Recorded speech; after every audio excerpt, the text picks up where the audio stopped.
والسلام. یہ پنکھا بند کرو عبداللہ.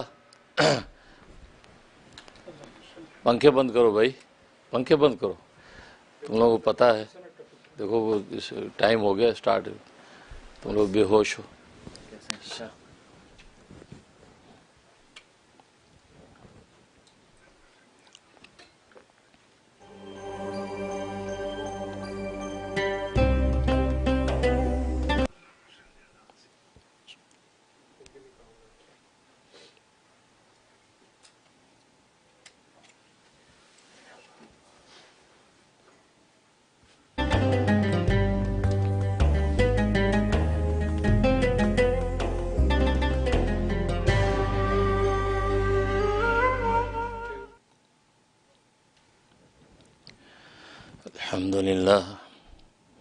الحمد لله نحمده ونستعينه ونستغفره ونؤمن به ونتوكل عليه ونعوذ بالله من شرور أنفسنا ومن سيئات أعمالنا من يهده الله فلا مضل له ومن يضلل فلا هادي له ونشهد أن لا إله إلا الله وحده لا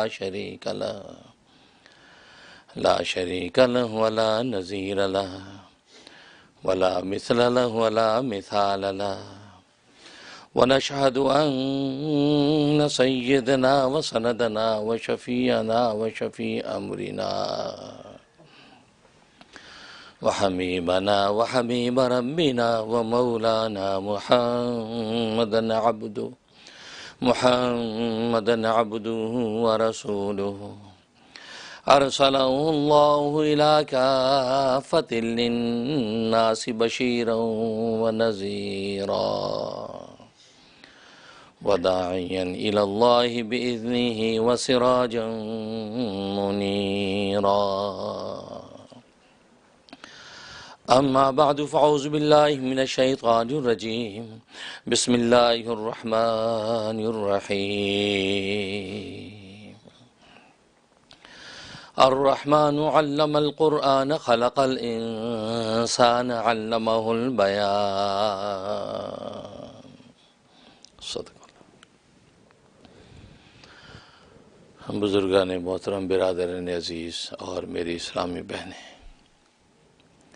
اللہ تبارک و تعالیٰ نے آسمان و زمین کی اس کائنات کو دارالاسفار بنایا ہے اور آخرت کو بنایا ہے دارالقرار. گویا کہ یہ دنیا دارالاسفار ہے، یا انسان زندگی کے چھوٹے بڑے سفر کرتا رہتا ہے، اور کوئی انسان ایسا نہیں کہ جو سفر میں نہیں ہے، بھلے وہ چھوٹا معمولی سفر ہو یا طویل اور لمبا سفر ہو، لیکن دنیا میں ہر انسان سفر میں ہے. کبھی گھر سے دکان کی طرف، کبھی دکان سے دفتر کی طرف، کبھی گھر سے دوسرے گھر کی طرف، کبھی ایک شہر سے دوسرے شہر کی طرف، کبھی ایک صوبے سے دوسرے صوبے کی طرف، کبھی ایک ملک سے دوسرے ملک کی طرف. تو گویا کہ ہر وقت وہ چھوٹے بڑے سفر کرتا رہتا ہے. یہاں تک کہ اپنے گھر میں بیٹھے ہوئے بھی چھوٹے چھوٹے سفر کرتا رہتا ہے. کبھی ڈرائنگ روم سے اٹھ کے بیڈ روم کی طرف، کبھی بیڈ روم سے اٹھ کے کچن کی طرف، کبھی کچن سے اٹھ کے وہ واش روم کی طرف. تو گویا کہ گھر کے اندر رہتے ہوئے بھی چھوٹے چھوٹے سفر کرتا رہتا ہے. تو گویا کہ زندگی انسان کی پوری سفر کے اندر ہے. اس لیے اس عارفانہ عنوان کے اعتبار سے ہر انسان مسافر ہے. اگرچہ فقیہانہ عنوان سے مسافر نہیں ہے، اگر فقیہانہ اعتبار سے مسافر ہو تو ہر انسان پر سفر کے احکام لاگو ہو جائیں گے. ہاں، عارفانہ عنوان سے ہر انسان مسافر ہے، اور جب مسافر ہے تو معلوم ہے کہ یہ جگہ اقامت کی جگہ نہیں ہے، یہ دنیا سفر کی جگہ، اقامت کسی اور جگہ پر ہے. تو گویا کہ یہ انسان ہر وقت سفر میں ہے، اور اس کی اقامت کی جگہ جنت ہے، آخرت ہے. اس کو اللہ تبارک و تعالی نے دارالقرار بنایا ہے کہ وہاں انسان جب آخرت میں پہنچتا ہے وہاں ایک مقام پر جا کر قرار پکڑے گا. اگر جنتوں میں چلا جاتا ہے تو جنتوں کے اندر قرار سے رہے گا، اور اگر جہنم کے اندر خدا نہ خواستہ پڑتا ہے کوئی کافر مشرک تو جہنم کے اندر پڑا رہے گا. تو گویا کہ دنیا جب یہ ایک جو ہے وہ دارالاسفار ہے اور انسان مسافر ہے، اور سفر کے لیے آپ جانتے ہیں کہ راستہ دیکھنے کے لیے روشنی کی ضرورت ہے.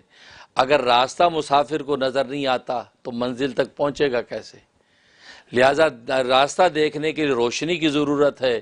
تو اللہ تبارک و تعالی نے ہر انسان مسافر کو ایک روشنی عطا کر رکھی ہے، اور اس روشنی کو آنکھ کہتے ہیں کہ انسان آنکھوں سے دیکھ کر اپنے اس سفر پر چلتا ہے. اس راستے کو دیکھ دیکھ کر جو سفر کی طرف دوڑتا ہے تو گویا کہ اس سفر پر چلتا ہے تو پھر اپنی منزل کو پا لیتا ہے. تو گویا کہ آنکھ کی روشنی اللہ تبارک و تعالی نے انسان کو ایسی عطا کر دی ہے کہ انسان جو ہے اس آنکھ کی روشنی میں اپنے راستے کو دیکھ کر منزل کو پاتا ہے. اور عجیب بات یہ ہے کہ آنکھ اپنی ذات کے اندر بیکار ہے جب تک کہ اس کی دائیں بائیں کی خارجی روشنیاں نہ ہوں، چھوٹی ہوں یا بڑی ہوں. خارجی روشنی اگر نہ ہو تو یہ آنکھ دیکھنے میں بیکار ہے. مطلب آنکھ کی روشنی ہے لیکن اندھیرا گٹا ٹوپ اندھیرا ہے تو آنکھ کیسے دیکھے گی؟ تمہارے اس کو خارجی روشنی بھی چاہیے، لالٹین کی روشنی چاہیے، اس کو چراغ کی روشنی چاہیے، اس کے ٹارچ کی روشنی چاہیے، یا اگر دن دیہڑا ہے تو آفتاب کی روشنی چاہیے. تو گویا کہ ان روشنی کے اندر اب آنکھ کام کی ہے، اور یہ اس روشنی کے اندر آنکھ اپنی منزل پر آپ کو پہنچاتی ہے. لیکن اگر خارجی روشنیاں چھوٹی بڑی نہیں ہیں تو آنکھ اپنی ذات کے اندر جو آپ کو کوئی نفع نہیں دے سکتی. اس لیے کہ راستے پر چلنے کے لیے ہمیشہ دو روشنیوں کی ضرورت ہوتی ہے، ایک انٹرنل روشنی یعنی آنکھ کی روشنی، اور ایک ایکسٹرنل روشنی یعنی خارجی روشنی.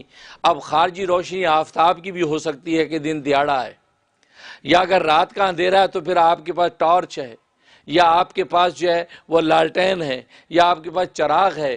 اس روشنی کے اندر آپ راستہ دیکھتے ہوئے چلتے ہیں. تو گویا کہ چھوٹی بڑی روشنیوں کے ساتھ ابھی آنکھ کی روشنی کارآمد ہو کر آپ کو منزل پر پہنچاتی ہے.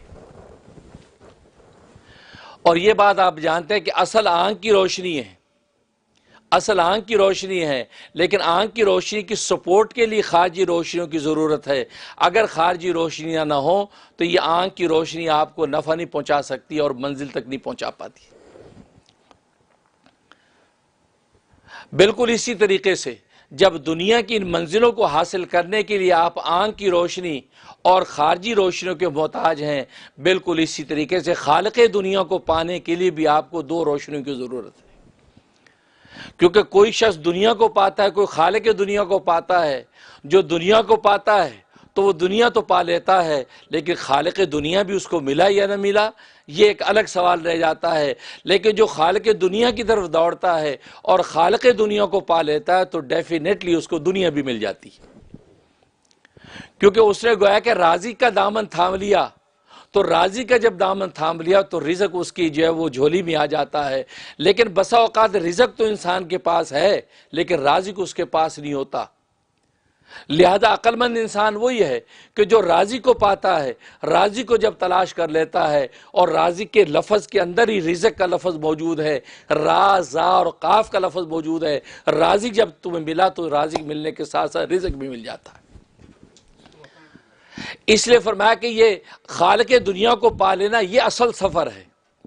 اور خالق دنیا کو پانے کے لیے اللہ تبارک و تعالی نے ایک روشنی عطا کی ہے. جیسے آنکھ کی روشنی دنیا پانے کے لیے، دنیا کے سفر طے کرنے کے لیے دی ہے، ایسے خالق دنیا کو پانے اور آخرت کی منازل طے کرنے کے لیے اللہ تبارک و تعالی نے انسان کو ایک روشنی دی ہے جس کو عقل کہتے ہیں. عقل کی روشنی اللہ تبارک و تعالی نے انسان کو عطا کی ہے. اس عقل کی روشنی میں انسان خالق دنیا کو پاتا ہے. لیکن جیسے میں نے بتایا کہ آنکھ کی روشنی اپنی ذات کے اندر آپ کے لیے کارآمد نہیں جب تک کہ خارجی روشنیاں نہ ہوں، چھوٹی بڑی خارجی روشنیاں نہ ہوں تو آنکھ آپ کو فائدہ نہیں دے سکتی.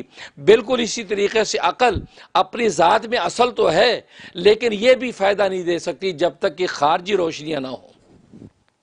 چھوٹی بڑی خارجی روشنیاں جب اس کے ساتھ ہوتی ہیں، اس کی سپورٹ کرتی ہیں، تو پھر یہ عقل آپ کو منزل مقصود تک پہنچا دیتی ہے. اور وہ خارجی روشنیاں کیا ہیں؟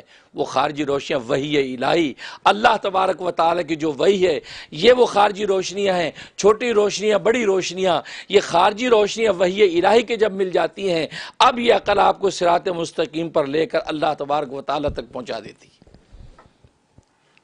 لیکن اگر خارجی روشنیاں نہیں ہیں، محض نری عقل ہے، جب خارجی روشنیاں جو وحی الہی اور وحی الہی کی جو چھوٹی روشنیاں اللہ تبارک و تعالی نے بھیجی ہیں، کبھی تورات کی شکل میں اتار دیں، کبھی انجیل کی شکل میں اتار دیں، کبھی زبور کی شکل میں اتار دیں، کبھی صحائف شیس کی شکل میں اتار دیں، کبھی صحائف ابراہیم کی شکل میں اتار دیں، گویا کہ یہ چھوٹی چھوٹی روشنیاں ہیں کہ جس کے اندر جو عقل آپ کو منزل تک پہنچاتی ہے۔ اسی طریقے سے سب سے آخر میں بڑی روشنی، جیسے کہ آفتاب جب روشن ہو جاتا ہے تو آپ کو چراغ کی ضرورت نہیں رہتی، آپ کو ٹارچ کی ضرورت نہیں رہتی، آپ کو لالٹین کی ضرورت نہیں رہتی۔ اگر سورج نکلا ہوا اور کوئی لالٹین لے کے جا رہا تو آپ اس کو کیا کہتے ہیں؟ یار بڑا احمق آدمی ہے، سورج نکلا لالٹین کی کیا ضرورت ہے؟ یار سورج نکلتا ہے، ٹارچ نکلا ہوا ہے، ٹارچ کی کیا ضرورت ہے؟ تو جیسے آپ اس کو احمق سمجھتے ہیں، بالکل اسی طریقے سے یہ چھوٹی چھوٹی روشنیاں جب اویلیبل تھیں، یعنی تورات تھی تو تورات کو دیکھ کر عقل آپ کو منزل پہ پہنچاتی تھی، انجیل کو دیکھ کر عقل آپ کو منزل پہ پہنچاتی تھی، زبور کو دیکھ کے عقل آپ کو منزل پہ پہنچاتی تھی۔ لیکن جب بڑی روشنی آ جائے، آفتاب روشن ہو جائے، یعنی جیسے یہاں دنیا کی روشنیوں میں آفتاب سب سے بڑی روشنی ہے، ایسے اللہ تبارک و تعالی نے جو آخری جو بڑی روشنی نازل فرمائی وہ اللہ نے اپنی کتاب نازل فرمائی۔ جب اللہ کی کتاب آ گئی، آفتاب جب روشن ہو گیا کتاب الہی کا، یعنی قرآن کریم کا، تو قرآن کریم کے ہوتے ہوئے اب جو تورات انجیل کے لالٹین لے کے چلنا یہ حماقت ہے۔ اب آپ کو قرآن کریم کا آفتاب روشن ہے، اب قرآن کریم کی اس روشنی کے اندر آپ کو منزل ملے گی۔ اب اگر کوئی شخص کہے نہیں جی مجھے تورات سے ہدایت لینی ہے، مجھے انجیل سے لینی ہے، تو آپ اسی طرح اس کو احمق کہیں گے کہ جیسے اس شخص کو آپ احمق کہتے ہیں کہ جو سورج نکلا ہوا ہو اور وہ جو ٹارچ لے کے پھر رہا ہو، وہ چراغ لے کے جا رہا ہو، آپ اس کو احمق کہتے ہیں۔ بالکل اسی طریقے یہ شخص بھی احمق ہے جو قرآن کریم جو ایک بڑی روشنی وحی الہی کی اللہ تبارک و تعالی نے جب بھیج دی ہے، اب اگر یہ تورات سے ہدایت لینے کی کوشش کرتا ہے، آپ یقیناً کہہ سکتے ہیں کہ تو احمق ہے۔ تو گویا کہ قرآن کریم یہ وہ بڑی روشنی جب آ گئی، اب اس کے بعد ضرورت نہیں ہے کہ آپ کسی اور روشنی کی تلاش کریں، کیونکہ اب آپ کی عقل اس بڑی روشنی کے ذریعے سے آپ کو منزل تک پہنچا دیتی۔ اور میں نے بتایا جیسے آنکھ کی روشنی اصل ہے اور یہ خارجی چھوٹی چھوٹی بڑی روشنیاں اس کی سپورٹنگ ہے، اس کو منزل تک پہنچاتی ہیں، اسی طریقے سے عقل انسان کی اصل ہے اور وحی الہی وہ روشنی ہے جو اس عقل کو لے کر جو منزل تک پہنچاتی ہے۔ یہی وجہ ہے کہ اگر کسی شخص کی عقل نہ ہو، وہ دیوانہ اور پاگل ہو جائے، تو وحی الہی کا فائدہ وہ نہیں اٹھا سکتا، اس پر نماز ساقط ہو جاتی ہے، روزہ ساقط ہو جاتا ہے، زکوٰۃ ساقط ہو جاتی ہے۔ گویا کہ وحی الہی کے جتنے احکامات ہیں سارے کے سارے ساقط ہو جاتے ہیں، معاف ہو جاتے ہیں، کیونکہ دیوانہ پاگل اس کے پاس عقل نہیں ہے۔ معلوم ہے عقل وہ اصل مدار ہے کہ جس کی وجہ سے وحی الہی کے احکام آپ پر لاگو ہوتے ہیں اور آپ عقل کی روشنی میں اس وحی الہی کی سپورٹ کے ساتھ منزل پر پہنچتے ہیں۔ اور ظاہر ہے کہ جب بڑی روشنی آ جاتی تو چھوٹی روشنی کی ضرورت نہیں۔ اور میں نے بتایا کہ اکیلی آنکھ اگر خارجی روشنیوں سے خالی ہو تو یہ آنکھ آپ کو منزل پہ نہیں پہنچا سکتی، آپ ٹھوکریں کھاتے پھریں گے۔ بالکل اسی طرح عقل، اکیلی عقل خارجی روشنی یعنی وحی الہی کی روشنی کے بغیر یہ عقل بھی آپ کو منزل تک نہیں پہنچا سکتی، آپ ٹھوکریں کھاتے پھریں گے۔ یہاں تک کہ اس قدر ٹھوکریں پڑیں گی، اس قدر ٹھوکریں پڑیں گی، یہ مخلوق اپنے خالق کو بھی پہچان پائے گی، یہ مرزوق اپنے رازی کا بھی پتہ ڈھونڈ نہیں پائے گی، یہ مملوک اپنے مالک کو بھی نہیں جانے گی۔ یعنی ایسی ٹھوکر پڑے گی کہ یہ کہہ اٹھے گا کہ یہ خدا ہے تو نظر کیوں نہیں آتا، ہمیں خدا دکھاؤ۔ کیونکہ نیری عقل پر جب اعتماد کیا اور وحی الہی کی روشنی نہیں ہے تو وہ تو خدا کے بارے میں بھی سوال کر بیٹھے گا، خدا ہے تو نظر کیوں نہیں آتا۔ اس کی بنائی ہوئی ناک قبول ہے، اس کی بنائی آنکھ قبول ہے، اس کے بنائے ہوئے کان قبول ہیں، اس کے بنائے ہوئے جسم جان قبول ہے، اس کے بنائے ہوئے ظاہر باطن سارا تجھے قبول، اس کے بنائے ہوئے ساتوں آسمان قبول، اس کی بنائے ہوئے ساتوں زمینیں قبول، اس کے بنائے ہوئے روانی دریاؤں کی قبول، آبشاروں کا حسن قبول، ہر چیز قبول کرتا ہے، لیکن کہتا ہے خدا ہے تو نظر کیوں نہیں آتا۔ بہت خوب، ساتوں آسمان کس نے بنائے؟ ساتوں زمینیں کس نے بنائی؟ قرآن میں اللہ خود کہتا ہے کہ ان سے اگر پوچھو ساتوں آسمان کس نے بنائے تو یہ ان کو کہنا پڑے گا کہ اللہ نے بنائے. ان کو پوچھو ساتوں زمینیں کس نے بنائی، ان کو کہنا پڑے گا اللہ نے بنائی. تو معلوم یہ ہوا کہ انسان جو ہے نیری عقل پر اگر چلے گا اور وحی الہی کی اگر روشنی نہیں ہوگی تو وہ یہی بھی سوال کر بیٹھے گا کہ خدا ہے تو نظر کیوں نہیں آتا. اور عجیب بات یہ ہے، عقل کو متاثر کرنے کے دو موقع ہیں. دو موقع پہ آپ کی عقل بحال نہیں رہتی. ایک موقع غصے اور غضب کا، غصے اور غضب کے وقت یہ عقل بحال نہیں رہتی. اور دوسرا شہوت کا، انسان پر شہوت غالب ہو جائے.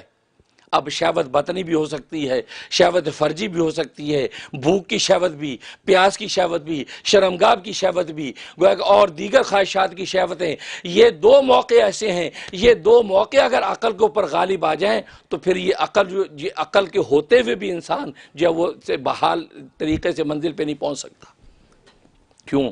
اس لیے کہ جب انسان کو غصہ آتا ہے یا شہوت غالب ہوتی ہے تو ایک دھواں اٹھتا ہے، ایک دھواں اٹھتا ہے جو دماغ کے اندر اللہ تبارک و تعالی ایک ڈبیا رکھی جس میں یہ عقل ہے، وہ دھواں اس کے اوپر چھا جاتا ہے، دھواں اس کے اوپر چھا جاتا ہے. بالکل ایسی مثال سمجھیں کہ آپ کے کمرے کے اندر بلب جل رہا ہو، چراغ جل رہا ہو، لائٹیں جل رہی ہو، لیکن پورا کمرہ دھوئیں سے آپ بھر دیں تو آپ کو کچھ نظر آئے گا؟ کچھ نہیں نظر آئے گا. آپ کہیں گے یار 500 یا 1000 واٹ کا بلب جل رہا ہے یار پھر بھی چیزیں نظر کیوں نہیں آ رہی؟ اس لیے کہ دھواں، پورے کمرے میں دھواں ہے، دھوئیں نے اس روشنی کو گھیر لیا ہے اور آپ کو کچھ نظر نہیں آ رہا. بالکل اسی طریقے سے وہ جب غصے میں اور شہوت کے غلبے میں جو ایک دھواں اٹھتا ہے اور دماغ کی عقل کے اوپر جب چھا جاتا ہے تو پھر انسان کی عقل کی روشنی بھی مدھم پڑ جاتی ہے. پھر انسان ایسی حالت میں عقل کا کام نہیں کر سکتا، کوئی عقل کا کال نہیں کر سکتا، کوئی عقل کا فعل نہیں کر سکتا، کوئی عقل کا فیصلہ نہیں کر سکتا غصے کی حالت میں. اور ادھر ابلیس شیطان رگوں کے اندر یوں دوڑتا ہے جیسے خون دوڑتا ہے، یہاں تک کہ گویا کہ پورے دھوئیں نے آپ کی عقل کی روشنی کو گھیر لیا ہے. جب دھوئیں نے گھیر لیا ہے تو پھر آپ کی عقل صحیح ڈائریکشن میں سوچ ہی نہیں سکتی. بس جو شخص یہ سوال کرتے ہیں کہ بھئی اللہ ہے تو نظر کیوں نہیں آتا، ان کی وہ عقل ہے جو نیلی عقل کو ان کی غیظ و غضب نے، ان کی شہوتوں نے اس کو گھیر لیا ہے. اور یہ شہوت اور غضب کے اندر گھری ہوئی ان کی عقل ہے، لہذا یہ عقل کبھی بھی جب وہ ٹکانے کی بات نہیں کر سکتی، کبھی بھی کوئی صحیح فیصلہ نہیں کر سکتی. لہذا یہ عقل یہ کہتی رہے گی اگر اللہ ہے تو نظر کیوں نہیں آتا. نظر اس لیے نہیں آتا کہ غضب اور شہوت نے اس عقل کو جو ہے دھوئیں کی طرف گھیر لیا ہے، لہذا اب آپ کو نظر نہیں آئے گا. جب تک یہ غضب کا دھواں اور شہوت کا دھواں چھٹے گا نہیں، جب چھٹ جائے گا اور یہ عقل بالکل روشن ہو جائے گی تو وحی الہی کی سپورٹنگ کے اندر یہ تمہیں خدا کو بھی دکھا دے گی، تمہیں خدا نظر آ جائے گا. تم کہو گے واقعی خدا نظر آتا ہے. تو یہ لوگ جو یہ کہتے خدا ہے تو نظر کیوں نہیں آتا، تو وہ بتا دے کہ بلب جل رہا اور دھوئیں سے کمرہ بھرا ہوا تو پھر نظر کیوں نہیں آتا. تو یہی ہم کہنا چاہتے ہیں کہ تمہاری عقل، جس عقل کے ذریعے سے تم خدا کو دیکھنا چاہتے ہو، جو عقل کے ذریعے سے تم یہ دعویٰ کرتے ہو خدا ہے تو نظر کیوں نہیں آتا، اس عقل پہ غضب اور شہوت کی جو ہے، شہوتوں کی جو ہے وہ دھوئیں چھائے ہوئے ہیں، اس لیے تمہیں جو ہے منزل نظر نہیں آ رہی. اور پھر دوسری بات یہ ہے کہ اگر تم یہ سمجھو کہ خدا ہے تو نظر کیوں نہیں آتا، تو نظر نہ آنا اس بات کی دلیل ہے کہ خدا ودا کچھ نہیں ہے. نعوذ باللہ. تم اگر یہ سمجھتے ہو تو اس کا مطلب نظر نہ آنا اگر اس بات کی دلیل ہے، اس بات کی دلیل ہے کہ وہ چیز ہے ہی نہیں، تو پھر سب سے پہلے تم اپنی عقل کا انکار کرو، کیونکہ عقل بھی تو کسی کی نظر نہیں آتی. عقل بھی تو نظر نہیں آتی. جب عقل نظر نہیں آتی اور تم عقل کو تسلیم کرتے ہو کہ عقل ہے، ایگزسٹ کرتی ہے، عقل ایک چیز ہے جس کے ذریعے سے دنیا کے اندر کام کیے جاتے ہیں، تو جب عقل کو تم بغیر دیکھے تسلیم کرتے ہو تو عقل کے بنانے والے کو بغیر دیکھے تسلیم کرنے میں کون سی ممانعت ہے؟ اور پھر تم کس ذریعے سے دیکھنا چاہتے ہو؟ اس آنکھ سے دیکھنا چاہتے ہو؟ اس آنکھ سے تم خدا کو دیکھنا چاہتے ہو؟ کیا آنکھ تمہیں نظر آتی ہے؟ تمہیں اپنی آنکھ نظر آتی ہے؟ آنکھ سب کو دیکھتی ہے لیکن اپنے آپ کو نہیں دیکھتی ہے. جو آنکھ خود اپنے آپ کو دیکھ نہیں سکتی وہ خدا کو کیسے دیکھ سکتی؟ کیوں نہیں نظر آتی آنکھ؟ آپ یہ آنکھ سب کو دیکھ رہی ہے لیکن آنکھ اپنے آپ کو نہیں دیکھ رہی، لیکن آپ مانتے ہیں کہ آنکھ ہے.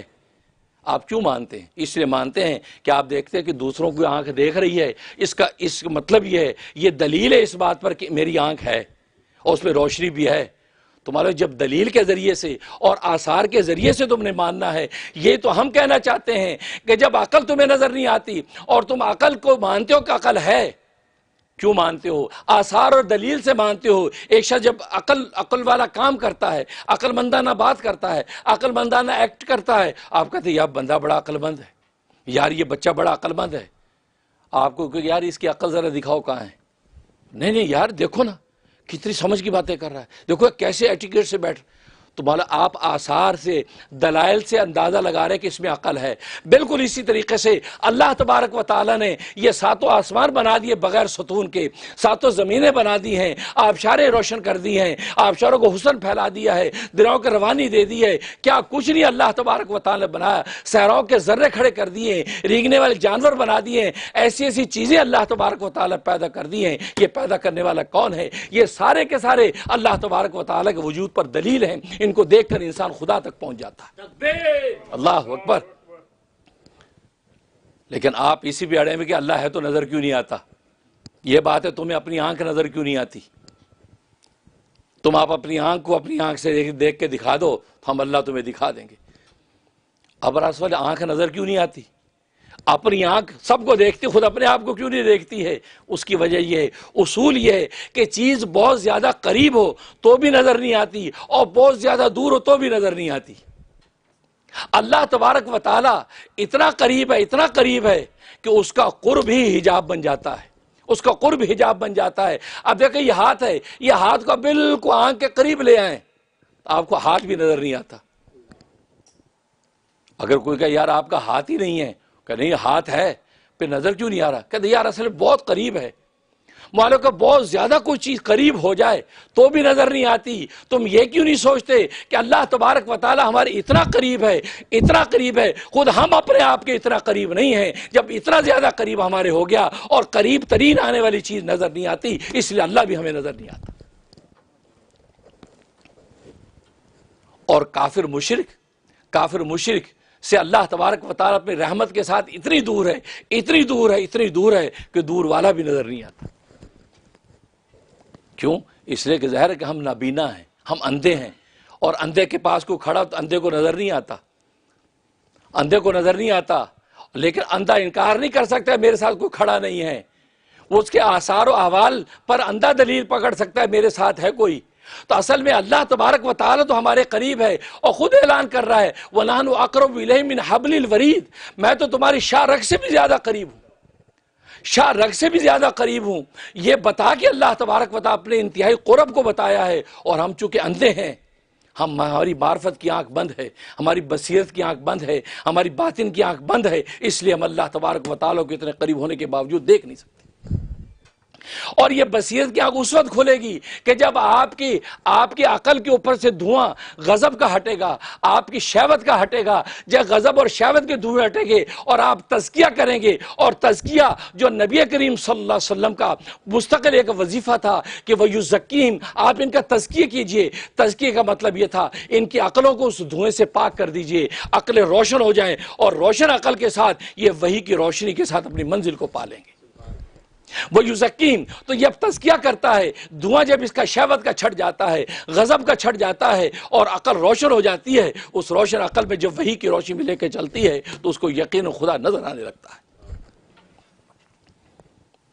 تزکیہ اس لیے فرمایا تو عقل تو آنکھوں کے ذریعے خدا کو اگر دیکھنا چاہتا ہے تو پہلے اپنا تزکیہ کرے، غضب اور شہوت کو مٹائے۔ جب غضب اور شہوت اس کا دور ہوگا، اس کا تزکیہ ہوگا، اب یہ دیکھے گا کہ اللہ تبارک و تعالی تو ایک ایک ذکر کے وقت بھی نظر آتا ہے گویا کہ، اور نہ صرف نظر آتا ہے بلکہ یہ سوچے گا، نہ صرف نظر آتا ہے، بخاری شریف کی حدیث ہے، اللہ فرماتے ہیں کہ میں اس کا ہاتھ بن جاتا ہوں جسے پکڑتا ہے، میں اس کا قدم بن جاتا ہوں جسے وہ چلتا ہے، میں اس کی آنکھ بن جاتا ہوں جسے وہ دیکھتا ہے، میں اس کے کان بن جاتا ہوں جسے وہ سنتا ہے۔ تو گویا کہ اللہ تبارک و تعالی نہ صرف نظر نہیں آتا بلکہ اس شخص کے جسے تزکیہ کر کے عقل کو روشن کر لیا اور وحی الہی کی چھوٹی بڑی روشنیاں لے کے جب چلا ہے، اللہ تبارک و تعالی اس کا ہاتھ بن جاتا ہے جسے وہ پکڑتا ہے، اس کی آنکھ بن جاتا ہے جسے دیکھتا ہے۔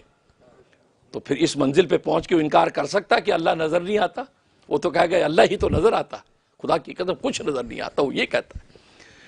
جب اس مقام پہ پہنچو کہتا اللہ ہی تو نظر آتا ہے اور کچھ نظر نہیں آتا، اس لیے کہ میری لا الہ الا اللہ کے ضرب نے سب کی نفی کر دی اور نفی کی بھی نفی کر دی ہے، کوئی کچھ نہیں ہے، سب ختم ہے، فنا ہے۔ اگر ہے کوئی ذات تو اللہ تبارک و تعالیٰ کی ذات ہے۔ تو یہ عارف بے اختیار کیا اٹھتا ہے، اگر دنیا میں کوئی چیز نظر آتی ہے تو اللہ ہی تو ہے جو نظر آتا ہے اور کوئی چیز نظر نہیں آتی، اور پھر بصیرت کی آنکھ سے وہ دنیا اور دنیا کے کمالات کو کچھ نہیں سمجھتا۔ دنیا اس کی نظر میں ٹھوکروں کے قابل ہو جاتی ہے، اس کی نگاہ ہوتی ہے تو خالق دنیا پہ ہوتی۔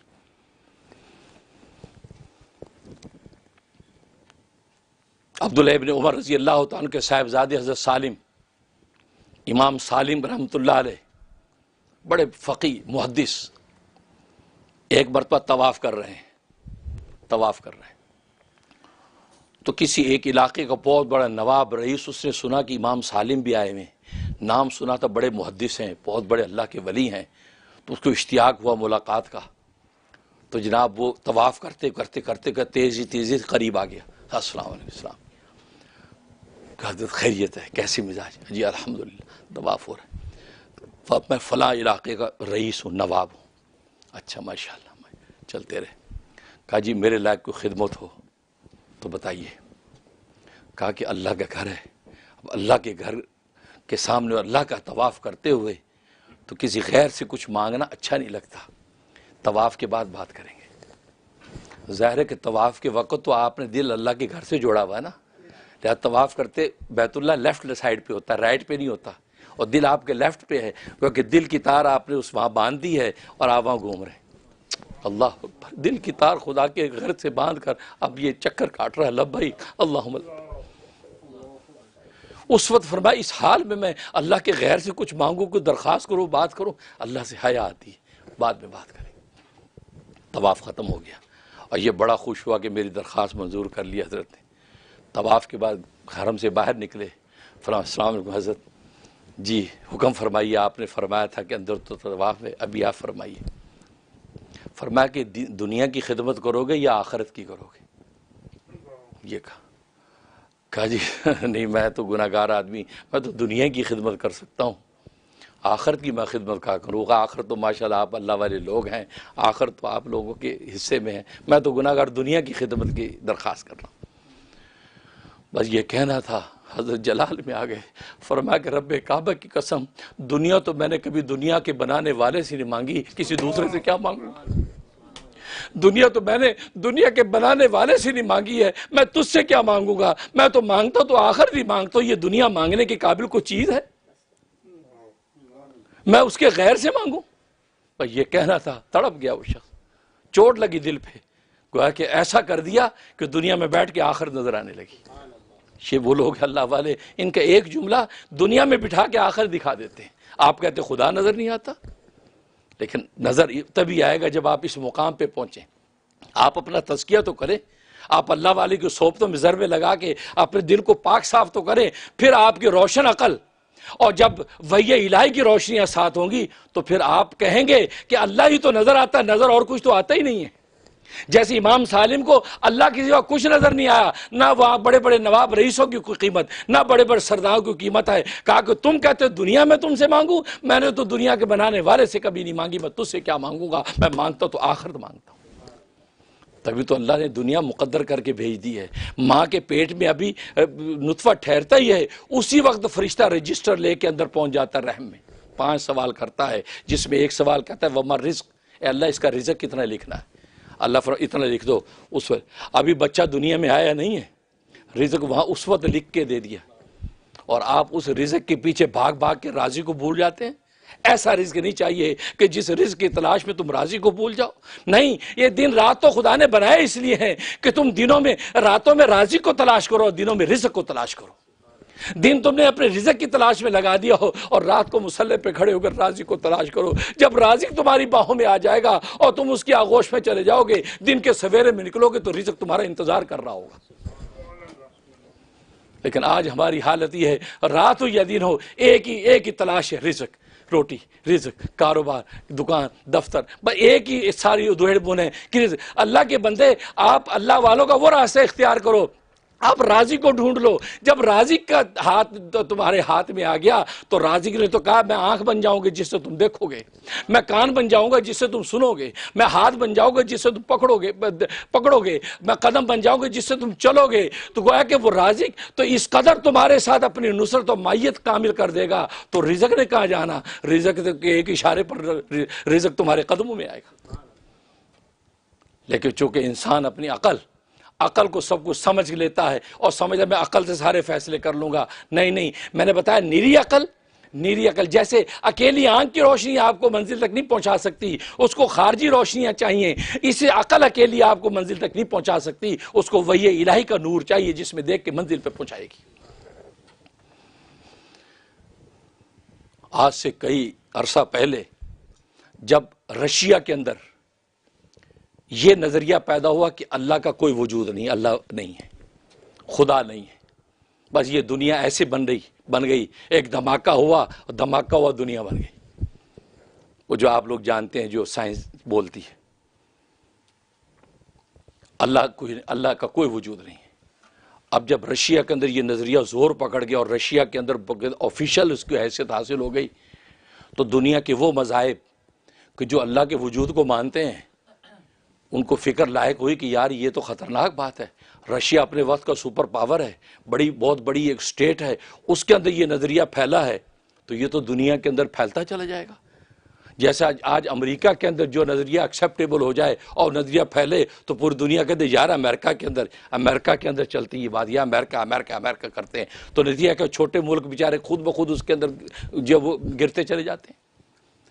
اب مصر کے اندر کانفرنس کی گئی اور تمام ان مذاہب کے لوگ جمع ہوئے کہ جو اللہ کے وجود کو مانتے ہیں. وہ الگ بات ہے کہ اللہ کو کچھ بھی کہتے ہو, اب ہندو بھی اللہ کو مانتا ہے لیکن ان کے اللہ کا اپنا ایک وجود ہے, اللہ ایک نام بنایا ہے انہوں نے. یہودی بھی اللہ کو مانتا ہے, عیسائی بھی اللہ کو مانتا ہے, مسلمان بھی اللہ کو مانتا ہے, زرتشت مجوسی جو آگ کو پوجا کرتے ہیں وہ بھی اللہ کو ماننے کا دعویٰ کرتے ہیں. تو ایسے سارے مذاہب مصر کے اندر اکٹھے ہو گئے اور ایک بہت بڑی کنونشن اور کانفرنس ہو رہی ہے اور وہاں پر 4 سوال اٹھائے گئے اور 4 سوال ایسے کہ ان کا جواب اسلام کے علاوہ دنیا کی کسی طاقت کے پاس نہیں تھا اور اسلام کو اللہ تبارک و تعالی نے فتح دی.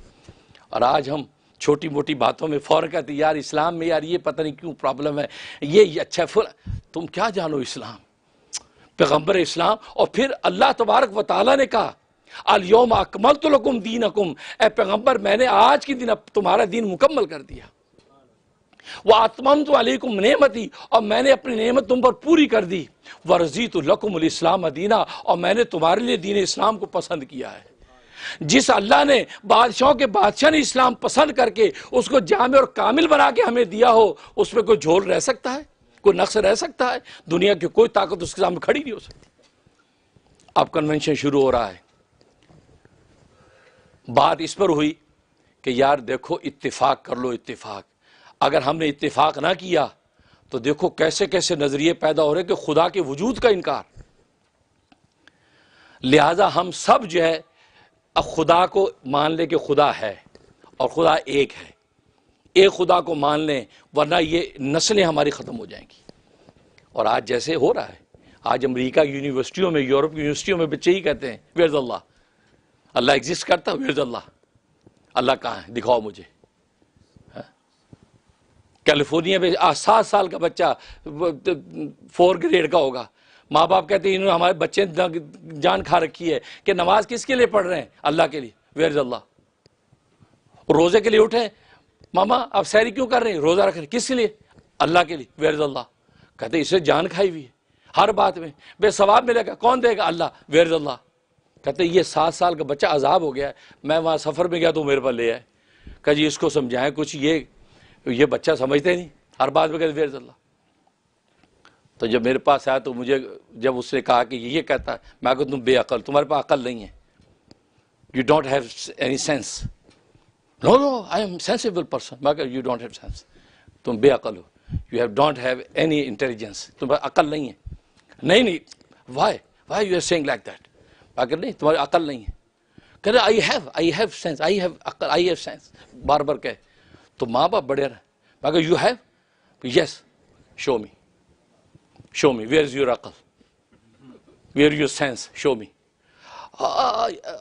Yeah, I can't show. No, show me, bhai, show me. It exists کرتی ہے عقل؟ Yes, تو show me. اسی پر ڈھیر ہو گیا. سوچنا تھوڑی دیر. Oh, I got it. Thank you sir. بات یہ کہ یہ شبہات یوں آتے ہیں بلبلے بن کے، لیکن حدیث میں آتا ہے اللہ کے نیک بندوں سے بات اللہ ایسی کہلوا دیتے ہیں کہ بلبلے پھٹ کے بالکل زمین بوس ہو جاتا ہے. اللہ اکبر. وہ بچہ اسی وقت کہہ رہے کہ میں سمجھ میں آ گئی مجھے. اور دوسرا اس کا سوال کہہ لے کہ ہم کرسمس کیوں نہیں منا سکتے؟ وائے؟ ہم کرسمس کیوں نہیں منا سکتے؟ وہ بھی پیغمبر تھے عیسیٰ علیہ السلام، وہ ریسپیکٹ ہم. یس. ہم کیوں نہیں کرسمس مناتے؟ میں کہ تم منانا چاہتے ہو؟ کہ یس. کہ مما منع کرتی ہے، پاپا منع کرتے ہیں، ہم کرسمس نہیں منا سکتے، حالانکہ وہ بھی پیغمبر تھے. میں نے کہا بات سنو، تم کس لیے منانا چاہتے ہو؟ اس لیے کہ تمہارے سارے کرسچن دوست مناتے ہیں؟ کہتے یس، میں ان کے ساتھ پارٹیسپیٹ کرنا چاہتا ہوں، میں ان کے ساتھ منانا چاہتا ہوں کرسمس. میں نے کہا جب تمہاری عید ہوتی ہے، عید فیسٹیول، وہ تمہارے ساتھ مناتے ہیں؟ کہتے نو. میں کیوں؟ وائے؟ کیوں نہیں مناتے؟ میں کہ عید الفطر تمہارے ساتھ مناتے ہیں؟ نو. عید الاضحیٰ مناتے ہیں؟ نو. میں کہ تمہارے کوئی بھی، میں کہ ربیع الاول آتا نبی پاک صلی اللہ علیہ وسلم کی برتھ ڈے ہے اور پوری دنیا کے اندر خوشی منائی جا رہی ہے کہ ہمارے نبی آج پیدا ہوئے ہیں، تو وہ مناتے ہیں تمہارے ساتھ؟ کہتا نو. کہ پھر جب وہ تمہاری خوشیوں میں شریک نہیں ہیں تو تمہیں کون سا حیضہ آ گیا خلوص کا کہ تم ان کی خوشیوں میں شریک ہونے کی بات کرو؟ کہتا یہ سمجھ میں آ گیا. کہتا وہ جب میرے ساتھ پارٹیسپیٹ نہیں کر میں کیوں کروں؟ میں کہ یس.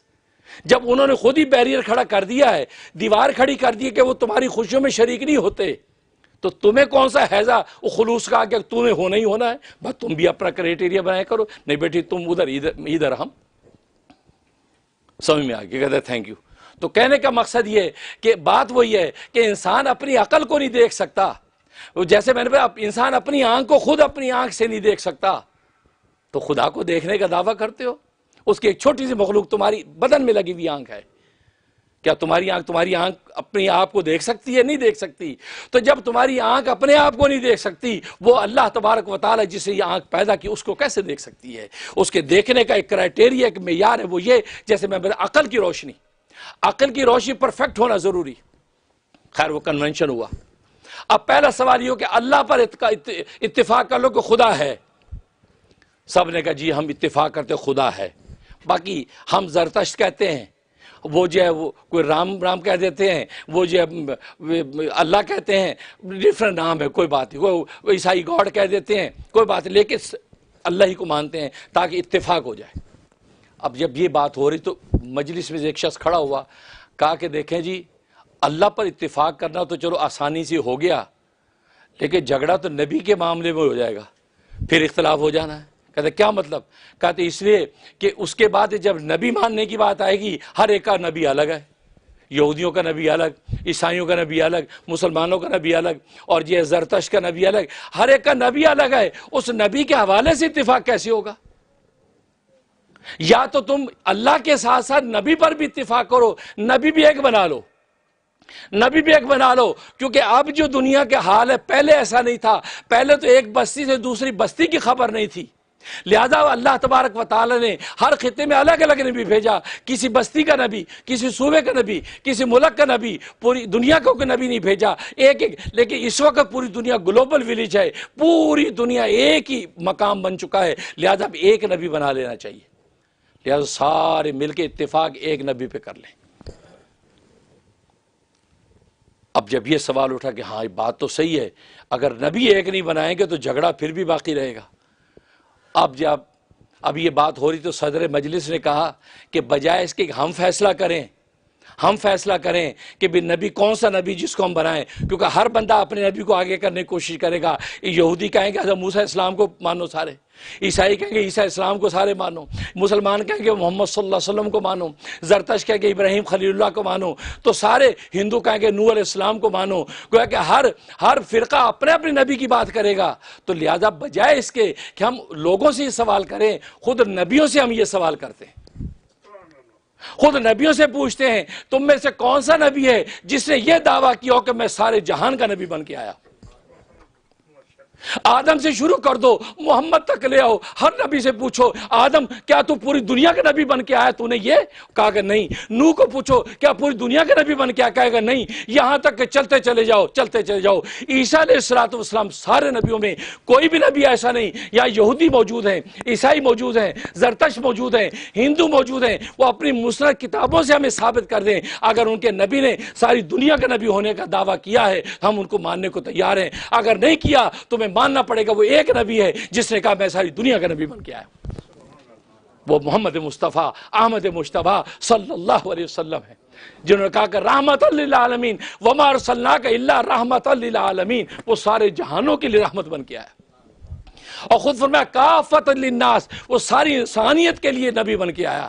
ایک نبی جس نے دعویٰ کیا کہ سارے جہانوں کو میں نبی بن کے آیا ہوں، کسی نبی نے دعویٰ نہیں کیا۔ اب یہودی خاموش، صدر مجلس یہودیوں سے کہا آپ تو رات میں دکھا دیں، موسیٰ نے دعویٰ کیا کہ نہیں وہ تو بنی اسرائیل کے نبی بن کے آئے ہیں، بنی اسرائیل کے لیے انہوں نے کام کیا۔ عیسیٰ علیہ السلام کے بارے میں بتائی نہیں جی، عیسیٰ علیہ السلام وہ تو غیر اسرائیلی کے لیے دعا کرنے کو بھی تیار نہیں ہے، یہاں تک کہ کنانی عورت عیسیٰ علیہ السلام کے پاس آ گئی، کہا کہ حضرت میرے لیے دعا کریں، کہا کہ تو کون ہے، اسرائیلی ہے کنانی ہے؟ کہا میں کنانی ہوں، کہا کہ اٹھ جا یہاں سے، میرے فیض میں تیرے لیے کوئی حصہ نہیں ہے، مجھے تو بنی اسرائیل کی کھوئی ہوئی بھیڑوں کے لیے بھیجا گیا ہے، کھوئی بھیڑوں کے لیے بھیجا گیا ہے، دوسروں کے لیے میرے فیض میں کوئی حصہ نہیں، اٹھ جا یہاں سے، میں تیرے لیے دعا نہیں کروں گا۔ اور فرمایا کہ مجھے یہ حکم نہیں دیا گیا کہ میں بیٹوں کی روزی کتوں کو کھلا دوں، میں بیٹوں کی روزی کتوں کو کھلا دوں، کیونکہ بنی اسرائیل میرے بیٹے ہیں، ان کو میں دوں گا جو دوں گا، اور غیر بنی اسرائیل کے میرے حصے میں اتنا بھی نہیں ہے۔ وہ تو یہ کہہ گئے، سارے مذاہب خاموش، مسلمان عالم نے کھڑے ہو کے کہا کہ محمد رسول اللہ صلی اللہ علیہ وسلم وہ واحد نبی ہیں جنہوں نے دعویٰ کہ میں ساری انسانیت کا نبی بن گیا، محمد رسول اللہ۔ تو دیکھا یہ پہلا سوال کہتے ہیں حل ہو گیا کہ ٹھیک ہے جی، سارے نبیوں سارے جہانوں کا دعویٰ اس نے۔ اب دعوے کے لیے دلیل کی ضرورت ہوتی ہے، اور نبوت کا جب دعویٰ کیا جاتا ہے اس کی دلیل معجزہ ہوتا ہے۔ تو دوسرا سوال یہ اٹھا کہ نبی نے یہ دعویٰ تو کر دیا کہ وہ نبی بن کے آئے سارے جہان کا، لیکن اس دعوے کی دلیل کیا ہے؟ معجزہ دلیل ہوتا ہے۔ تو یہودیوں سے پوچھا کہ آپ کے نبی کے جو معجزے تھے، نبوت کو آپ مانتے ہیں؟ کیونکہ ایک بات یاد رکھیں، موسیٰ علیہ السلام کو صرف نبی ماننے سے آپ مسلمان ہو جاتے ہیں، مسلمان کہلاتے ہیں۔ عیسیٰ علیہ السلام کو صرف نبی ماننے سے آپ مسلمان کہلاتے ہیں۔ محمد صلی اللہ علیہ وسلم کو صرف نبی ماننے سے آپ مسلمان نہیں کہلاتے، جب تک کہ نبی ماننے کے ساتھ ساتھ ان کو آخری نبی بھی نہ مانیں اس وقت تک آپ مسلمان نہیں ہوتے۔ ہر نبی کو نیرا نبی ماننے پر آپ مسلمان ہیں، لیکن نبی پاک صلی اللہ علیہ وسلم کی خصوصیت یہ ہے کہ ان کو جب نبی ماننے کے ساتھ ساتھ یہ نہ کہے کہ وہ آخری نبی ہیں، ان کے بعد اب نبوت کا کوئی دروازہ نہیں، لا نبی آبادی خود کہہ گئے، خاتم النبیین کا تاج پہن کے آئے ہیں، جب تک ختم نبوت کی یہ بات آپ نہ ایڈ کریں گے اس وقت تک آپ نبی نہیں، مسلمان نہیں بنتے۔ اب سب خاموش، یہودیوں سے پوچھا، عیسائیوں سے پوچھا کہ دلیل، کہا جی وہ موسیٰ علیہ السلام کے معجزے تھے، وہ زمین انہوں نے عصا مارا سمندر پہ، راستے بن گئے، اچھا وہ کہاں ہیں وہ راستے؟ نہیں جی وہ راستے دفن ہو گئے، ختم ہو گئے۔ موسیٰ عیسیٰ علیہ السلام کو پوچھا، ہاں جی، کہا جی وہ مردوں کو زندہ کر دیتے، اچھا جس کو زندہ کیا کہاں ہے وہ؟ نہیں جی وہ دفن ہو گئے، خود بھی گئے وہ بھی گئے، سب ختم۔ تو فرمایا کہ کون سا نبی ہے جس کا معجزہ باقی ہے؟ تو زرتشت کا ابراہیم علیہ السلام کا معجزہ، آگ کے اندر گرے اور آگ نے ان کو جلایا نہیں، اچھا وہ آگ دکھاؤ کہاں ہے، اور وہ آگ کے اندر بیٹھے ابراہیم ذرا دکھاؤ کہاں ہے کہ ان کو آگ کو جلایا نہیں، وہ کہہ دی وہ آگ تو دفن ہو گئی، ختم ہو گیا، 100 سال صدیوں کی بات ہے۔ فرمایا بس جب جس دعوے کی دلیل ہی دنیا سے اللہ نے مٹا دی، اس کا مطلب یہ دعویٰ ختم ہو چکا ہے۔ جس دعوے کی دلیل آج بھی باقی ہے، اس کا مطلب وہ دعویٰ باقی ہے، کیونکہ قرآن کریم جو ہے یہ اللہ کے رسول کی نبوت کی دلیل تھا۔ جب نبوت کی دلیل تھا، قیامت تک جب قرآن باقی ہے، دلیل باقی ہے، نبی کا دعویٰ بھی باقی ہے، لہذا قیامت تک کا نبی محمد مصطفیٰ ہے صلی اللہ علیہ وسلم۔ سارا مجمع حیران ہو گیا کہ اچھا واقعی قرآن، واقعی زندہ معجزہ موجود ہے کوئی مائی کا لال؟ مائی کا لال ہے جو قرآن جیسا قرآن لے کے آئے؟ وہ تو بڑی بات ہے۔ اللہ نے کہا کہ ایک آیت جیسی، فَلْيَأْتُوا بِحَدِيثٍ مِثْلِهِ، سب سے پہلے اللہ نے چیلنج کیا پورا قرآن جیسا قرآن لاؤ، پھر اللہ نے نزول فرمایا، کہا 10 صورتیں قرآن ویسی 10 صورتیں بنا کے لاؤ، پھر اور نزول فرمایا کہ ایک صورت قرآن کی ویسی ایک صورت بنا کے، پھر اس سے بھی نزول فرمایا فَلْيَأْتُوا بِحَدِيثٍ مِثْلِهِ، قرآن کی آیت جیسی ایک آیت ہی بنا کے دکھا دو. آج تک قیامت تک دنیا کی کوئی طاقت نہیں بنا سکتی، کیونکہ دیکھو اللہ کا کلام. اب دیکھو یہ سر کس نے بنایا ہے؟ اللہ نے بنایا. اور ٹوپی ہم نے بنائی. پیر کس نے بنایا ہے؟ اللہ نے. جوتا ہم نے بنایا. یہ بدن کس نے بنایا ہے؟ اللہ نے. کرتا کس نے بنایا؟ ہم نے. اب اگر ٹوپی چھوٹی ہو تو آپ کیا کرتے ہیں؟ سر کاٹ کے چھوٹا کر لیتے ہیں نا تاکہ ٹوپی پوری آ جائے. یا جوتا چھوٹا ہو تو پیر کو کاٹ کے تراش کے جوتے پہ سیٹ کرتے ہیں نا. کیوں نہیں کرتے؟ نہیں، وہ کہتے ہیں وہ اللہ کا بنایا ہے، اور اللہ کی بنائی چیز کو ہمیں اختیار نہیں ہے. اللہ کی بنائی چیز میں ہمیں تصرف کا اختیار نہیں. ہم اپنی انگلیاں خود کاٹیں کیونکہ ورنہ خودکشی کے زمرے میں آئے گا. تو اللہ کی بنائی چیز میں ہم تصرف نہیں کر سکتے. ہاں، اپنی ٹوپی ہے وہ ہماری، اور ٹوپی کو چھوٹا بڑا ہم کر سکتے ہیں. ٹھیک ہے، تو بس جس طریقے سے اللہ کے کام کی علامت ہے کہ کوئی دنیا کی طاقت ویسا سر نہیں بنا سکتی، ویسی آنکھ نہیں بنا سکتی. اینک ہم بناتے ہیں لیکن آنکھ اللہ نے بنائی ہے، اور اللہ جیسی آنکھ کوئی نہیں بنا سکتا، اور اینکیں دنیا کے ہر شہر کے اندر بن رہی ہیں. اللہ جیسا پیر کوئی نہیں بنا سکتا، اور جوتے دنیا کی ہر فیکٹری میں بن رہے ہیں. معلوم ہے جس اللہ کے کام کی علامت یہ ہے کہ اللہ جیسا کام کوئی دنیا میں نہیں کر سکتا. بس اللہ کے کلام کی علامت بھی ہے کہ اللہ کا کلام سامنے آ جائے تو دنیا کا کوئی شخص ویسا کلام نہیں بنا سکتا. لہذا قرآن جیسا کلام نہیں بنا سکتے، تو لہذا معلوم ہوا کہ نبی اکرم صلی اللہ علیہ وسلم کی ذات وہ ہے کہ جن کا دعوی نبوت باقی ہے، کیونکہ قرآن کریم کے دلیل لے کے آئے، اور قرآن کریم قیامت تک باقی رہے گا. اس کے بعد اگلا سوال اٹھا. تیسرا سوال یہ کیا گیا کہ بھئی جس نبی کی بات آپ کر، اس کی تعلیمات، نبی کی تعلیمات، جو نبی دنیا میں تعلیمات لے کے آیا، اپنے اقوال و افعال لے کے آیا، وہ کس کے باقی ہیں؟ سوال کیا کہ عیسیٰ علیہ السلام جب سجدے میں جاتے تھے کون سی تسبیح پڑھتے تھے؟ جب مسجد میں قدم رکھتے تھے کون سا قدم پہلے رکھتے تھے؟ کرتا پہنتے تھے کون سا ہاتھ پہلے ڈالتے تھے؟ عیسیٰ علیہ السلام جب رکوع میں ہوتے تھے کون سی تسبیح پڑھتے تھے؟ عیسائی یہودی خاموش، زرتشت خاموش، کسی کا کوئی جواب نہیں تھا. لیکن مسلمان عالم کھڑا ہوا کہ محمد مصطفیٰ صلی اللہ علیہ وسلم کی تم تسبیحات کی بات کرتے ہو، ہم تو یہ بھی بتا دیتے ہیں کہ جب محمد مسجد میں داخل ہوتے تو پہلا قدم کون سا رکھتا تھا؟ منبر پر چڑھتا تھا تو پہلا قدم کون سا رکھتا تھا؟ وہ کھاتا تھا تو کس ہاتھ سے کھاتا تھا؟ بیٹھتا تو کس طرح بیٹھتا تھا؟ ہم نبی کی ایک ہی گھر کو تو سکون آپ کو بتا سکتے ہیں. تسبیحات کی بات کرتے ہو، نبی رکوع میں کیا تسبیح پڑھتا ہے، سجدے میں کیا تسبیح پڑھتا ہے، آندھی آتی تو کیا دعا کرتا ہے، طوفان آتا کیا دعا کرتا ہے، خوشی ملتی کیا پکارتا ہے، غم آتا تو کیا بولتا ہے. ہم تو نبی کی زندگی کے ایک ایک حرکت تو آپ کو بتا سکتے ہیں. اور بتا کے دکھایا، پورا مجمع حیران، خاموش. تو گویا کہ تیسرا سوال بھی حل ہو گیا کہ نبی کی تعلیمات. اور چوتھا سوال یہ اٹھا کہ دیکھو نبیوں کا سلسلہ تو چل رہا ہے، اور محمد صلی اللہ علیہ وسلم کو آپ یہ کہہ رہے ہیں کہ ان کو ساری دنیا کا نبی مان لیا جائے. ہو سکتا ہے ان کے بعد کوئی اور نبی بھی آئے، اس کو اس ٹیسٹ کے اندر کیسے شامل کریں، ٹرائل میں کیسے شامل کریں. لہٰذا آپ کو یہ ثابت کرنا پڑے گا کہ اس نے یہ کہا ہو کہ میرے بعد اب کوئی نبی نہیں ہے، وہ ختم نبوت کا تاج پہن کے آیا ہو، آخری نبی ہو. کیونکہ اس کے بعد اگر نبیوں کا سلسلہ جاری رہا تو پھر محمد کو ہم نے اگر مرکزی دے دی تو بعد والے کو کہاں کاؤنٹ کریں گے؟ یہ سوال اٹھا. تو مسلمان عالم کھڑا ہوا، یہودیوں سے پوچھا ہاں بتائیے، موسیٰ علیہ السلام نے کہا کہ میں آخری نبی ہوں؟ کہا کہ نہیں. آپ پانچوں جو ہے وہ تورات کے اسباق پڑھ جائیے، باب پڑھ جائیے، کہیں کہا کہ جی نہیں کہا. ابراہیم نے کہا کہ میں آخری نبی ہوں؟ جی نہیں کہا. عیسیٰ علیہ السلام نے کہا کہ جی نہیں کہا، بلکہ عیسیٰ نے تو کہا میرے بعد آنے والا جو ہے نبی جو ہے وہ احمد ہوگا، اسے بشارت دی. ابراہیم نے کہا کہ میرے بعد میں آخری نبی ہوں. کہا کہ آدم سے لے کے عیسیٰ علیہ السلام تک کسی نبی نے نہیں کہا کہ میں آخری نبی ہوں. وہ بعد والے نبی کی خبر دیتے رہے. اس کا مطلب سلسلہ جاری ہے. جب محمد مصطفیٰ احمد مجتبیٰ صلی اللہ علیہ وسلم آئے، انہوں نے کہا انا خاتم النبیین لا نبی بعدی، میں آخری نبی ہوں، میرے بعد کوئی نبی نہیں.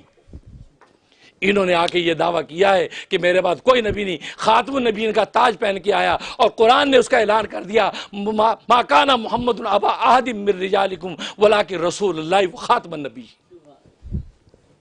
مجمع میں ایک نعرہ تکبیر لگا، کوہرام مچ گیا کہ واقعی دنیا کو اگر ماننا ہے اللہ کو بس ایک مان لیں، دنیا کو اگر امن چاہیے تو محمد مصطفیٰ کو پوری دنیا کا نبی مان لے اور پوری محمد مصطفیٰ کی تعلیمات پہ عمل کر لے، محمد مصطفیٰ کی ختم نبوت کو مان لے۔ یہ چار چیزوں کا جواب اسلام کے پاس ہے۔ صدر مجلس نے فیصلہ کیا کہ اسلام وہ واحد مذہب ہے جو پوری دنیا کو آج لیڈ کر سکتا ہے، دنیا کا کوئی مذہب دنیا کو لیڈ نہیں کر سکتا۔ یہ بہت بڑی کانفرنس میں یہ فیصلے ہو رہے ہیں۔ تو گویا کہ یہ تو ختم نبوت کا تاج پہن کے آئے، اس طریقے سے اسلام کا پرچم جو بلند ہوا اور ان کو سمجھ میں آیا ابھی یہ بات ہو رہی ہے، تو دیکھا کہ ایک رہبائی چیخنے لگا اور سوال کرنے والے سوال کیا کہ یار آپ نے محمد صلی اللہ علیہ وسلم کی ایک ایک حرکت و سکون کو بتایا، یہ فرض، یہ واجب، یہ سنت، یہ دعا، یہ سارا کا سارا محمد مصطفیٰ نے کوئی کتاب لکھی؟ لوگوں نے سوال کرنے، انہوں نے کوئی کتاب نہیں لکھی، وہ تو امی تھے۔ اچھا صحابہ نے کوئی کتاب لکھی؟ کہتا نہیں صحابہ نے کوئی کتاب نہیں لکھی۔ اچھا ان کے شاگردوں نے بھی کوئی کتاب نہیں لکھی، اور ان کی زندگی کا ایک ایک حرکت سکون محفوظ۔ بھائی یہ سارا کمال کس نے کیا؟ یہ پورا کا پورا دین یہ مدون کس نے کر دیا؟ مسلمان عالم نے کہا ان کی آگے ان کے غلاموں کے اندر امام اعظم ابو حنیفہ نعمان بن ثابت نے یہ دین کو مدون کیا۔ امام اعظم ابو حنیفہ رحمۃ اللہ علیہ نے اس کو مدون کیا۔ انہوں نے ایک نماز روزے کی حرکت و سکون کے ساتھ اس کو حکم بھی بتا دیا، یہ فرض ہے، یہ واجب ہے، یہ سنت ہے، یہ نفل ہے، ایک ایک چیز واضح کر دی، پورا دین مدون کر دیا، کتابوں میں لکھ دیا، وہ آگے چلا آ رہا ہے۔ بس اتنی بات ہوئی کہ یہودی رہبائی چیخے مار کے رونے لگا۔ صدر مجلس سے پوچھا کہ آپ کیوں روتے ہیں؟ کہا میں اس بات پہ روتا ہوں کہ اے رب ذوالجلال تیرے خزانے تو بہت تھے، تیرے خزانے بہت تھے، تو اگر کس کو عطا کر دے تیرے خزانوں میں کبھی نہیں آتی۔ تو نے محمد مصطفیٰ کی یہ ذریت کے اندر ابو حنیفہ پیدا کر دیا، کاش موسیٰ کی ذریت میں ابو حنیفہ ایک پیدا کر دیتے، آج یہودی اپنے مذہب میں بھٹکتے نہ پھرتے۔ یہ یہودی مان۔ ادھر ایک عیسائی پادری رونے لگا، کہا کہ تو کیوں رہتا ہے؟ میں بھی خدا سے یہ کہتا ہوں اللہ تیرے خزانوں میں کمی نہیں تھی، تو اگر ہم میں ایک ابو حنیفہ پیدا کر دیتا جو ہمارے دین کو مدون کر دیتا تو ہم بھی آج سر فخر سے اٹھاتے۔ لیکن آج حالت یہ ہے کہ محمد مصطفیٰ صلی اللہ علیہ وسلم کی آگے ذریت اور غلاموں میں آپ نے امام اعظم ابو حنیفہ کو پیدا کیا، جنہوں نے دین کو مدون کیا اور صحابہ کو دیکھ دیکھ کر نمازی اور دین سیکھا اور کتابوں میں مدون کر کے پوری انسانیت پریشان کر دیا۔ تبھی تو قرآن کریم نے امام ابو حنیفہ کی اللہ نے پیشن گوئی دی۔ سورۃ جمعہ کی آیت نمبر 2، هو الذی بعث فی الأمیین رسولا منہم یتلو علیہم آیاتہ ویزکیہم ویعلمہم الکتاب والحکمہ، کہ اللہ وہی ہے کہ جس نے بھیجا ان امی لوگوں میں، ان ان پڑھ صحابہ کے اندر لوگوں میں بھیجا ایک نبی جو ان کا تزکیہ کرتا ہے، ان کو تلاوت قرآن کی کر کے دکھاتا ہے، ان کو تعلیم کتاب و سنت دیتا ہے۔ وَإِن كَانُوا مِن قَبْلُ فِي ضَلَالٍ مُبِينٍ، اگرچہ یہ اس سے پہلے جو ہے وہ کھلی گمراہی میں پڑے تھے۔ اور اس کے بعد کیا تیسری آیت میں کیا فرمایا؟ یہ اگلی آیت میں اللہ تبارک و تعالی نے ابو حنیفہ کی پوشن گوئی، فرمایا وَآخَرِينَ مِنْهُمْ لَمَّا يَلْحَقُوا بِهِمْ، فرمایا ان کے بعد ایسے لوگ آئیں گے جو صحابہ ان کے ساتھ ملے نہیں ہیں، وہ لوگ آئیں گے اور وہ آ کے اس دین کو آگے لے کے چلیں گے، نبی کریم صلی اللہ علیہ وسلم کی اس دین کی امانت کو آگے لے کے چلیں گے۔ علامہ سیوطی رحمۃ اللہ علیہ تفسیر کے اندر اس بات کو بیان کرتے ہیں کہ پوری امت کا اجماع یہ ہے کہ اس آخرین منہم جس کے بارے میں جو ہے صحابہ نے جب پوچھا اے اللہ کے رسول آخرین سے مراد کون ہے، تو سلمان فارسی پاس بیٹھے تھے، آپ نے ان کے کندھے پہ ہاتھ رکھ کے کہا ان کی نسل کے اندر ایک نوجوان ایک شخص پیدا ہوگا جو آسمان سریا پر علم ہوگا، آسمان سے اتار کے زمین پر پھیلا دے گا۔ علامہ سیوطی رحمۃ اللہ علیہ فرماتے ہیں وہ شخص کون تھا ان کی نسل میں؟ امام اعظم ابو حنیفہ رحمۃ اللہ علیہ، قرآن میں جس کی پیش گوئی ایسے نہیں۔ تو فرمایا کہ یہودی و عیسائی روئے کہ ابو حنیفہ اسلام کو دے دیا، یا اللہ ہمیں بھی ایک مل جاتا۔ اور آج آپ دیکھتے ہیں سب سے زیادہ مغربی پروپیگنڈے کے نتیجے میں سب سے زیادہ اعتراض ابو حنیفہ بھی ہوتا ہے، حنفی فقہ بھی ہوتا ہے، ہر بندہ حنفی فقہ پیچھے لگتا ہے، ابو حنیفہ کے بارے میں باتیں کرتا ہے۔ یہ کیا؟ یہ انگلستان سے ملکہ وکٹوریہ نے اس وقت یہ پروپیگنڈا پیدا کیا، اور آج یہ فقہ کے خلاف بھی پروپیگنڈا پوری دنیا میں چلتا ہے۔ تو سمجھ جاؤ جو ابو حنیفہ پر اعتراض کرے، ان کی فقہ پر اعتراض کرے، تو سمجھ جاؤ کہ یہ وہ انگلستان کے پروپیگنڈے کا حصہ ہے، یہ شخص، یہ فتنہ ہے۔ ورنہ ابو حنیفہ وہ شخص ہے کہ جس کے کمالات کو غیروں نے بھی مانا ہے۔ تو خیر کہنے کا مقصد یہ ہے کہ نبی کریم صلی اللہ علیہ وسلم کا لایا ہوا دین یہ پوری دنیا کی لیڈ کرنا، پوری دنیا کی رہنمائی کرنے کی اہلیت رکھتا ہے، اور دنیا کے کسی اور مذہب کے اندر یہ اہلیت نہیں۔ اللہ سے دعا ہے کہ اللہ تبارک و تعالی ہمیں قدردانی کی توفیق عطا فرمائے، ہم اسلام کی قدر کریں، پیغمبر اسلام کی قدر کریں، ان کی ایک ایک سنتوں میں مر مٹنے کا جذبہ رکھیں، ان کی ایک ایک ملی دعاؤں کو پڑھنے کا جو ہے وہ شوق رکھیں۔ اس انداز سے زندگی گزاریں گے تو انشاءاللہ غیر بھی آپ کو سلام کریں گے اور آسمان کے فرشتے اٹھ کر آپ کو مصافحہ کریں گے۔ اللہ تبارک و تعالی عمل کرنے کی توفیق عطا فرمائے۔ وآخر دعوانا ان الحمدللہ رب العالمین۔ آج کا خطبہ سپانسر کیا ہے کیلیفورنیا سے زاہدہ جبیں صاحبہ نے، اور انہوں نے ملک اصغر علی صاحب کہ ایصال ثواب کے لیے یہ خدمت کی ہے۔ ہم زاہدہ جبیں صاحبہ کے لیے دعا کرتے ہیں کہ اللہ تبارک و تعالی ملک جی اصغر علی صاحب کو کی بخشش فرمائے اور یہ ان کا صدقہ جاری ان کے حق میں قبول ہو۔ اور انہوں نے جو یہ رحم ٹی وی پر یہ خطبہ جو لائے پوری دنیا میں ہزاروں لوگوں نے سنا ہے، یہ زاہدہ جبیں کے لیے بھی جو وہ صدقہ جاریہ بنے، اور ملک اصغر علی صاحب کی بھی اللہ تبارک و تعالی بخشش فرمائے۔ اور جو بھی لوگ جو ہے ہمارے رحم ٹی وی کے ساتھ کسی بھی حوالے سے تعاون کرتے ہیں، اللہ تعالیٰ ان کی محبتوں کو قبول فرمائے، اور جو پیغام ہم دیتے ہیں اس میں کوئی لغزش کوئی کوتاہی ہو گئی ہو اللہ تبارک و تعالیٰ معاف فرمائے اور اس غلطی پر ہمیں مطلع فرمائے تاکہ اس غلطی سے ہم رجوع کر سکیں، اور کسی قسم کا کوئی ایسی سنت جاری نہ ہو جائے کہ جس کی وجہ سے دنیا کے اندر فساد برپا ہو۔ اللہ تبارک و تعالیٰ ہم سب کی حفاظت فرمائے، آمین یا رب العالمین۔